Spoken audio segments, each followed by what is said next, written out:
Well, good morning. As you followed the scriptures in the book of John chapter 11, you probably know that after the resurrection of Lazarus, Christ was having to be more careful where he went. As a matter of fact, it says in John 11:54 that Jesus no longer walked openly among the Jews, but he went from there to the region near the wilderness to a town called Ephraim. And he did that for his own safety.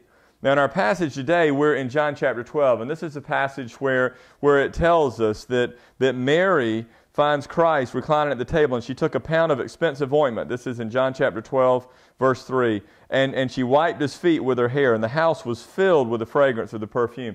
Now, the perfume that Mary used that day, the value of that perfume was the equivalent of a year of an average salary. So she literally took a year's worth of a salary and poured it on the feet of Christ. And as you know, Judas got a little bit upset. Now, you probably know enough about Judas not to be surprised that he got upset. But he got upset, and he said in such humility, why did we not sell this ointment for 300 denarii and give it to the poor? Now, he said this not because he cared about the poor, but because he was a thief.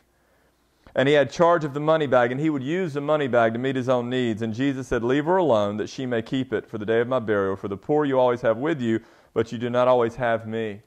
Let me ask you a question as you look at this passage. Do you have more in common with Mary or with Judas?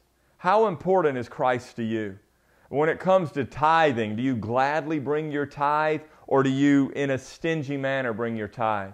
Do you want God to use the money that He's given you for His glory, or do you want to use the money that God has given you for your own personal purposes?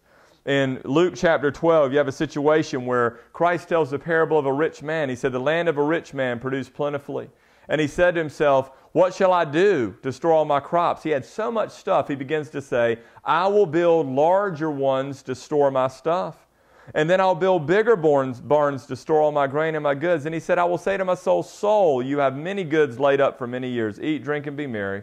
But God shows up that night and it says, you fool, this night your soul is required of you. And the things you have prepared, whose will they be? So is everyone who lays up treasure for himself and is not rich towards God. You know, Judas was laying up treasures for himself. He was rich towards Judas. Mary was laying up treasures towards the Father, and she was rich towards God. Let me end today with asking you this question. Are you rich towards yourself today, or are you rich towards God? Ask God by His Spirit to open your eyes to the answer to that question.